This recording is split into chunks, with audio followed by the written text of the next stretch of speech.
Bismillahirrahmanirrahim. Assalamualaikum warahmatullahi wabarakatuh. Alhamdulillah. Wassalatu wassalamu ala rasulillah wa ala alihi wa ashabihi wa mawalah. Amma ba'd. Ikhwati, a'izzai at-tullab wa talibat, a'adakumullahu jami'an. Nawasil darsana al-yawm. الآن وصلنا إلى الدرس الخامس ألا وهو نبوة محمد صلى الله عليه وسلم. Ya, kita lanjutkan kembali pelajaran kita. Sekarang kita udah sampai di bab yang kelima ya, atau bab yang kedua di semester 2 ini. Kita sekarang insya Allah akan membahas tentang nubuat ya, Nabi kita, baginda kita Nabi Muhammad Shallallahu Alaihi Wasallam. Udah Ustaz jelaskan ya, perbedaan antara Nabi dan Rasul. Mungkin di sini temanya atau judulnya ini yang pas ini mizah ya, keistimewaan ya kenabian Nabi Muhammad Shallallahu Alaihi Wasallam. Bukan hanya bukan hanya nubuat ya, tapi keistimewaan mizah. Kita baca tamhidnya. Al-faslul awal, makna nubuat Muhammad sallallahu alaihi wasallam. Kita akan bahas makna nubuat daripada Nabi Muhammad sallallahu alaihi wasallam. Ma'rifatu nabiyina Muhammad sallallahu alaihi wasallam huwa Muhammad ibnu Abdillah. Perlu kita ketahui bahwasannya Nabi kita itu merupakan anak daripada Abdullah. Ini dicatat ya, nasabnya atau keturunan Nabi. Muhammad bin Abdillah. Ini nama ayah beliau ya, Abdullah. Ana rasa antum sudah tahu semua. Kemudian bin Abdul Muthalib. Ini kakek pertamanya Abdul Muthalib. Kemudian Hashim bin Hashim. Ini kakek ke berapa ini? Kedua ya, wa Hashim min Quraisy, dan Hashim ini merupakan keturunan daripada Quraisy ya. Ini suku yang terhormat, yang terkenal di kalangan Arab ya. Abu Bakar, Rasulullah, Ali, Abbas, siapa lagi, bahkan musuh-musuh Rasulullah, Abu Jahal, Abu Lahab, semua itu dari keturunan Quraisy ya, keturunan yang mulia ya, bangsa Arab yang mulia. Tapi mulianya bukan di mata Allah ya, bukan bukan secara agama, tapi mulianya di mata manusia. Wa Quraisy minal Arab. Quraisy ini merupakan suku dari bangsa Arab. Wal Arab min dzurriyyati Ismail. Mestinya di sini Quraisy ini dari ada yang kurang ya. Quraisy itu dari anak Kinanah, keturunan dari Kinanah. Siapa Kinanah itu? Kinanah ini merupakan anak daripada Nabi Ismail ya, salah satu keturunan Nabi Ismail. Dalam hadis dikatakan Allah Subhanahu wa taala istofa ya, memilih langsung keturunan dari Nabi Ismail, yaitu Bani Kinanah. Wastofa Wastofa Quraisy min Kinanah, dan mengistimewakan Quraisy dari keturunannya Kinana ini, dan mengistimewakan Bani Abdul Muthalib ya. Ini keturunan kakeknya Nabi, dan mengistimewakan Nabi Muhammad daripada Quraisy yang lainnya. Ini Arab daripada keturunan Nabi Ismail. Ini sebenarnya perlu perlu penjelasan yang lebih detail ya. Arab yang dimaksud itu apa? Karena Arab itu terbagi menjadi 3 kalau nggak salah, atau 2. Yang pertama Arab bukan Arab dimaklumin ya, Arab Qohtoni. Arab Qohtoni ini Arab yang asli ya. Biasanya Arab Qohtoni ini kulitnya agak hitam-hitam itu ya. Asalnya asalnya itu dari negeri Yaman ya. Nama keturunannya ini moyang mereka ini Ya'rub al-Qahtani. Ya'rub al-Qahtani. Ini Arab-Arab yang asli. Baru yang kedua ada namanya Arab keturunan Nabi Ismail. Ini dasarnya Nabi Ismail ini bukan Arab ya. Beliau dan ayahnya Nabi Ibrahim ini asalnya dari mana? Dari Irak. Irak ini di negeri apa namanya? Zaman dulu itu namanya ada Babilonia. Ya, negeri Babilonia. Tempat kerajaannya Raja Namrud. Di situ asalnya Nabi Ibrahim alaihissalam. Dan Nabi Ibrahim ini punya 2 istri ya. Yang pertama Sarah, yang kedua Hajar ya. Dari Sarah ini lahirlah keturunan Yahudi ya. Nabi Yusuf, nabi-nabinya orang Yahudi, dan dari Nabi Ismail ini lahir penutup para nabi-nabi yang paling sempurna, nabi yang paling dicintai oleh Allah, yaitu Nabi Muhammad SAW. Makanya Nabi Ibrahim ini Masya Allah ya, dijuluki apa? Khalilullah, kekasih Allah, dan juga dijuluki Abul Anbiya, bapaknya para nabi, karena dari Nabi Ibrahim ini Masya Allah turun banyak nabi ya. Dari keturunannya Nabi siapa namanya, saudara tirinya Nabi Ismail ini Nabi Ishak. Dari Nabi Ishak ini turun nabi-nabinya orang Yahudi ya. Dan dari Nabi Ismail ini hanya satu nabi. Siapa? Nabi Muhammad SAW. Abdul salatu wassalam, nabi yang paling terbaik di antara nabi-nabinya, makanya dikasih terakhir ya. Biasanya kalau ada pertunjukan, ada pentas seni, yang ditampilkan yang terakhir itu yang biasa atau yang paling istimewa. Pasti yang istimewa ya, nggak mungkin sesuatu yang paling istimewa, sesuatu yang spesial itu dikasih duluan. Makanya Nabi kita juga seperti itu. Beliau dijadikan yang terakhir, menunjukkan bahwasannya Rasul ini paling mulia dan yang beliau ini paling spesial. Sifatur risalah Islamiyah wa mizatuha. Kita lanjut. Ini keistimewaan risalah Islam. Idza nazarna ila nubuwati nabiyina Muhammad sallallahu alaihi wasallam wajadna tatasifu bi sifati tamyiz an ghairi min risalat samawiyah. Kalau kita melihat ya risalahnya, kenabian dan kerasulannya nabi kita ini, itu beliau itu memiliki keistimewaan di antara nabi-nabi lainnya. Wa yakunu biya fi 'alal mustawa min risalat allati anzalallahu ala rasulih. Ini merupakan risalah yang paling tertinggi ya. Kalau kita bahasakan tuh udah finalnya risalah. Wasana barozu fima yali abrozu hadis sifat. Kita akan bahas satu persatu keistimewaan daripada risalah kita ya, risalah nabi kita Nabi Muhammad SAW. Yang pertama al-umum. Risalahnya ini bersifat umum. Ini umum juga sama ya kayak bahasa Indonesia ya. Bahasa Arab umum, bahasa Indonesia juga umum, karena bahasa kita banyak ngambil dari bahasa Arab. Umum artinya menyeluruh ya. Misalkan makanan ini buat umum, artinya siapapun orang boleh memakan makanan ini. Itu ya, seperti takjil pada buka puasa pasti ditulis buat umum, ini buat umum.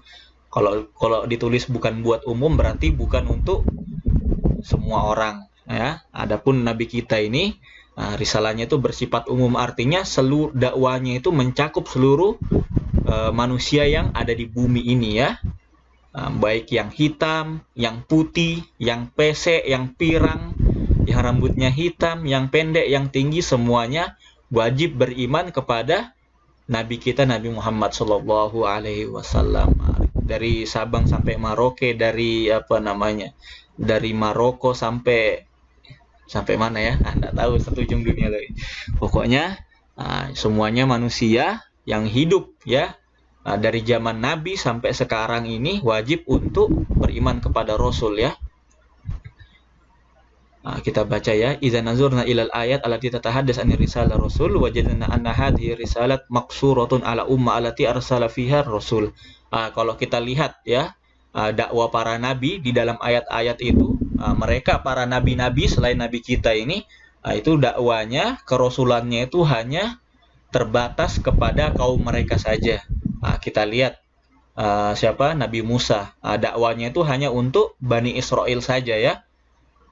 Kita lihat lagi Nabi siapa? Nabi Daud, Nabi Sulaiman, hanya untuk kaum mereka saja ya. Makanya ini kalau kita baca sejarah, terkadang di dalam satu masa itu hidup 2 sampai 3 nabi ya. Di zamannya Nabi Musa itu ada beliau ya, Nabi Musa dan saudaranya siapa? Nabi Harun. Ini diutus sesuai dengan kaumnya sendiri ya. Bahkan Nabi Musa ini juga hidup juga Nabi siapa itu? Nabi Su'aib kah? Lupa Ustadz nabinya. Pokoknya ada 3 nabi di masa itu dan semuanya dakwanya itu, risalahnya itu hanya untuk kaumnya masing-masing. Adapun nabi kita ini seluruh dunia ya, dakwanya untuk seluruh dunia. Hatta innahu qad wajadna fi asr wahid rasulan. Ini sudah Ustaz baca. Terkadang dalam satu masa itu ada 2 rasul, bahkan bisa 3 ya. Dzalika karisalat Ibrahim wa Lut alaihi wassalam, seperti risalahnya Nabi Ibrahim dan Lut. Ini hidup satu masa ya, tapi beda kaum. Nabi Ibrahim khusus kaumnya di mana? Di Babilonia. Lut, Nabi Lut ini kalau nggak salah bangsa Arab ya. Lut, Lut apa? Soleh, Hud, wa Lut. Lut juga ada 4 nabi yang diutus di bangsa Arab itu. Nabi Hud, Nabi Lut, Nabi Muhammad dan Nabi Soleh. Bukan Pak Soleh ya, tapi Nabi Soleh. Fakulu minhuma qad arsala ila qaumin ghairil qaum allazi arsala ilaihim. Sama kayak Ustaz jelaskan. Ya. Yang Ustaz jelaskan, wa fil baladi ghairil balad allazi arsala fihi al-akhar wa fi bayan anna kullu rasul ilakum khassa. Ini dia dalilnya yang menunjukkan seorang nabi itu hanya diutus di kaumnya saja ya, kecuali nabi kita. Laqad arsalna nuhan ila qaumi, dan kami telah utus Nabi Nuh kepada kaumnya sendiri ya, kaumnya tersendiri. Kita baca syahidnya aja ya, langsung ke pembahasan intinya. Ini dia.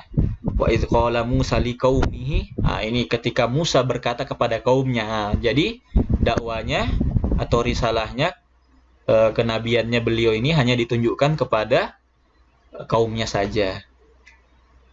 Tilka hujjatuna atanibun ala qaumi. Hujjahnya mukjizat hujjah Nabi Ibrahim itu hanya ditunjukkan kepada kaumnya. Adapun nabi kita, kata Allah Subhanahu wa taala, wa ma arsalnaka illa kafatan linnas. Ini ayatnya ini. Dan tidaklah kami utus engkau wahai Nabi Muhammad kecuali kepada seluruh manusia. Makanya di zaman nabi kita Nabi Muhammad itu hanya ada 1 rasul ya.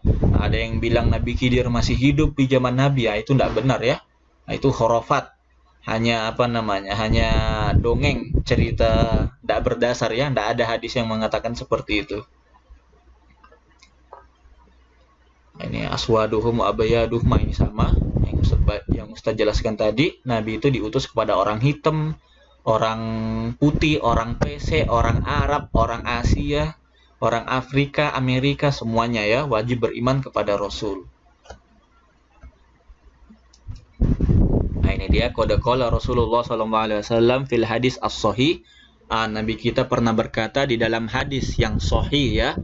Ini riwayatnya siapa ini? Imam Muslim ya. Bukhari wa Muslim. Bukan cuma Imam Muslim aja, Bukhari Muslim. Insyaallah hadisnya sahih. Karena hadis tertinggi itu ketika diriwayatkan oleh Imam Bukhari dan Muslim ya. Ini sudah Masya Allah, insya Allah sahih sudah. Kita baca hadisnya. A'taitu khomsan lam yu'tahunna ahadun qabli. Sesungguhnya Nabi kita, Nabi Muhammad itu dikaruniakan ya 5 sesuatu yang belum pernah dikaruniai oleh Nabi sebelumnya. Apa aja itu? Nasortu birru'bi masiratas syahr. Nabi kita ini ditolong dari rasa takut ketika dalam peperangan ya. Ini ketika Nabi melaksanakan perang Badar, perang perang Uhud. Tidak ada ketakutan di hati Nabi Muhammad SAW. Bahkan walaupun perangnya itu selama sebulan ya, seperti perang Ahzab itu ya, selama sebulan Madinah dikepung oleh kafir Quraisy, Yahudi dan lain sebagainya. Tidak ada ketakutan di diri Nabi Muhammad SAW. Lalu selanjutnya karunia yang kedua, waja'altu li al-ardo masjidan wa tahuran. Dan Allah jadikan seluruh permukaan bumi ini masjid ya. Dan tohuron, tohur itu suci. Artinya dimanapun kita berada boleh kita melaksanakan sholat ya. Kecuali apa di hadis itu? Illal hammam wal maqbarah. Kecuali kuburan dan WC ya. Kenapa tidak boleh? Karena WC ini tempat najis ya. Tempatnya orang kencing, orang BAB, tidak boleh antum sholat di situ ya, karena ada najis. Kemudian kuburan, tidak boleh kita sholat di kuburan ya. Makanya kalau ada masjid, ada kuburannya, kata para ulama itu tidak boleh kita sholat di situ. Karena khawatir ya nanti orang-orang ini jatuh ke ibadah syirik ya, kuburan diagung-agungkan, masjid jadi sepi. Ini banyak terjadi nih. Dan juga di negeri kita ini, aduh, parah ya. Kalau ada kuburan orang soleh dipuja-puja ya, bahkan minta sama kuburan. Ini sudah masuk ibadah syirik ini. Udah masuk apa namanya? Masuk wasilah ke syirik ya. Tidak boleh kita sholat di masjid yang ada kuburannya. Terus Ustaz, gimana di Madinah itu Ustaz? Kan ada kuburan Nabi. Ini kita perlu belajar sejarah lagi ya. Kalau kita baca kitabnya Ibnu Katsir, Al-Bidayah wan Nihayah, ini cerita. Kalau antum mau baca, masya Allah ya. Ada kitab sejarah itu lengkap sekali ya, dari zaman Nabi sampai khalifah keberapa itu, ditulis oleh Imam Ibnu Katsir. Di situ diceritakan bahwasannya awalnya itu Masjidil Haram Masjid Nabawi itu kecil ya. Tidak seperti sekarang ini. Dulu ya rumahnya Nabi itu dekat sama masjid ya. Makanya zaman dulu itu rumahnya Nabi itu tidak masuk di dalam masjid. Karena sekarang ya jumlahnya manusia ini banyak, umat muslim banyak, makanya Masjid Nabawi ini yang di Madinah ini dibesarkan. Akhirnya rumah Rasul pun masuk ke dalam masjid. Itu pun sudah dipagari ya sama pemerintah atau kerajaan Arab Saudi, menunjukkan bahwasannya ini bukan masjid ya, jangan sholat di sini. Itu dia ya. Fa ayyuma rajulun ummati. Kita lanjut ya. Semua tempat suci boleh dijadikan masjid, artinya tempat sholat, kecuali masjid dan kuburan. Itu keistimewaan Nabi kita yang kedua. Yang ketiga, fa ayyuma rajulun min ummati adrakatus shalah falyusalli adim. Ini sama seperti yang saya jelaskan tadi. Dimanapun dia berada boleh dia melaksanakan sholat, kecuali di kuburan dan di WC. Wa uhillat li al-ghanaim. Ini keistimewaan Nabi yang ketiga. Ini dicatat ya, penting ya. Dihalalkan bagi Nabi itu ghanaim. Ghanimah ini rampasan perang. Kalau perang kita dapat rampasannya, senjata, baju besi, harta yang ditinggalkan di kerajaan. Itu boleh diambil ya. Walam tahillu li ahadin min qabli. Nabi sebelumnya itu tidak halal baginya. Artinya mereka tidak boleh mengambil rampasan perang. Khusus untuk Nabi kita. Wa a'taitu syafa'ah. Nabi kita diberikan syafaat. Ini Nabi kita ini bisa memberi syafaat ya. Tapi ya sudah kita nanti kita pelajari di di kelas 3 nanti. Siapa aja yang berhak mendapat syafaat dan bagaimana syarat-syarat syafaat itu. Kita lanjut. Wa kana nabiyyu yub'atsu ila qaumihi khassa. Dan nabi-nabi terdahulu itu diutus kepada kaumnya tertentu ya, khusus pada kaumnya. Misalkan ada nabi di mana di Indonesia ya, misalkan ya. Itu berarti hanya untuk orang Indonesia saja. Ada nabi diutus ke mana? Ke Inggris misalkan, khusus untuk Inggris. Tapi Nabi Muhammad wa bu'istu ila nasi ammah, diutus kepada seluruh manusia. Hadis riwayat Muslim dan Bukhari dan Muslim. Wa hadza qaul nabiyuna Muhammad sallallahu alaihi wasallam mursalun ila nasi kafati wa huwa mimma alima minad dini bid-darurah fayakfuru ma lam yu'min bidzalika. Barang siapa yang tidak beriman kepada Nabi maka dia kafir. Kafir ini artinya non muslim ya, tidak beriman kepada Nabi. Wa hadza qaumun qauma Rasulullah sallallahu alaihi wasallam bima kallafa bihi min ibari salatihi fi asrihi fa arsala rasuluhu. Bahasa wa ba'asa katibahu ilal aqtar fa alsara ilal kisra wa qaisar. Nabi ini ketika dahulu itu ini ketika menyampaikan risalah ya, kenabian beliau ini menyampaikannya kepada raja-raja penguasa dunia terdahulu ya. Yang pertama Kisra, ini raja Persia. Persia ini sekarang ada di sekitar negara Iran, Afghanistan ya. Wal Qaisar, ini kaisar Romawi. Ini Romawi yang hampir menguasai dunia ya zaman dulu ya. Raja-raja Romawi ini raja barat ya. Dulu tuh kekuasaannya Romawi itu sampai di mana ini? Di Suria ya, di Syam, Palestina. Suria, Palestina zaman dulu itu dikuasai oleh Romawi. Kemudian Najasyi. Najasyi ini raja yang berada di Afrika ya, yang ada di Ethiopia. Wal Makusis wasairil mamluki atraf, dan seluruh raja-raja yang ada di dunia ini. Beliau mengajak mereka, Nabi kita mengajak mereka ini untuk masuk Islam. Ini di antara semuanya ini yang paling yang paling keras penolakannya itu Kisra. Adapun Kaisar Romawi, ini Raja Romawi ini udah tahu ini. Sudah disebutkan di kitab mereka, di kitab Injil ya, nabinya sifatnya seperti ini, bentuknya seperti ini, ciri-cirinya seperti ini. Tapi karena karena pertama ya kesombongan. Lalu yang kedua karena tahtanya. Kalau misalkan kaisar ini, Raja Romawi ini mau beriman kepada Nabi, ini sama aja dia dia merendahkan tahtanya, sementara dia sudah menguasai banyak wilayah di dunia ya. Mau beriman, mau mengikuti seorang pengembala kambing, Nabi kita Muhammad SAW yang waktu itu ya masih kecil kekuasaannya Islam, tapi alhamdulillah sekarang sudah besar ya. Wal Qaisar. Ini Najasyi ini dikatakan beliau ini masuk Islam ya. Ini yang paling keras ini Kisra ini, raja Raja Persia. Ketika dikirimi surat untuk beriman kepada Nabi kita Nabi Muhammad SAW, aslim taslam, kamu masuk Islam maka kamu akan selamat ya. Maka suratnya Nabi ini langsung dirobek-robek. Maka kata Rasulullah, yang artinya mazzaqo risalati mazzaqahullahu qasrahu.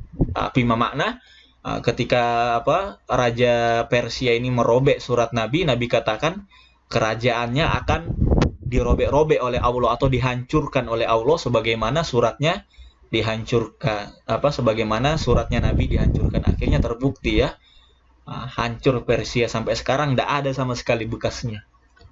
Kita lanjut ilal Islam. Summa kalafat bawa Rasulullah an yahmilu risalat min ba'di ila ahlil ard. Ketika Nabi Muhammad SAW itu sudah meninggal, dakwanya dilanjutkan oleh para pengikutnya ya, sahabat, tabi'in, dan sampai ke kita ini ya. Kalau Nabi terdahulu ketika Nabi mati, yang ngelanjutin dakwanya itu Nabi yang baru ya. Kalau sekarang kata Nabi ya sudah tidak ada ya Nabi atau Rasul yang terakhir. Makanya tugas dakwah ini, tugas menyebarkan Islam ini dilanjutkan oleh umat-umatnya ya. Faqamu ridwanallahi bizalikal amr khairul qiyam wa kama annahu qad arsala ilal ins arsala ilal jin aidon. Sebagaimana juga risalahnya Nabi ini diutus kepada manusia, begitu juga kepada jin ya. Artinya jin juga itu harus beriman kepada Nabi Muhammad SAW. Ini menunjukkan bahwasanya risalahnya umum ya, tidak hanya kepada manusia tapi juga kepada seluruh makhluk ya, jin. Tentunya makhluk yang berakal ya. Kalau binatang tidak punya akal ya, tidak mungkin dibebankan syariat, karena syarat untuk syarat untuk orang itu dibebankan syariat itu salah satunya adalah akal ya, memiliki akal. Ini dia dalilnya surah Al-Jin ayat 1-2. Qul uhiya ilayya anastafa'ana minal jinni faqalu inna sami'na qur'anan ajaba. Katakanlah wahai Muhammad, aku telah diwahyukan, maka aku telah diwahyukan ya, wahyu dari Allah. Ini disuruh mengatakannya kepada siapa? Kepada para jin. Annahustama'a, dan jin itu mendengar kalam Allah, mendengar kitab Allah, Faqalu, dan mereka berkata, inna sami'na Qur'anan ajaba. Ini Masya Allah ya, mereka mengatakan bahwasannya Al-Quran ini sesuatu yang ajaib, sesuatu yang luar biasa. Yahdi ila rusdi, menunjukkan jalan kebenaran ya. Fa'aman nabi, maka jin pun beriman kepada Al-Quran. Wala nusyrika bi rabbina ahada, dan jin itu tidak berbuat syirik kepada Tuhannya, kepada Robnya. Ini yang ini yang dapat Ustaz sampaikan. Kita tutup dengan doa kafaratul majelis. Subhanakallahumma wa bihamdika asyhadu an la ilaha illa anta astaghfiruka wa atubu ilaik. Assalamualaikum warahmatullahi wabarakatuh.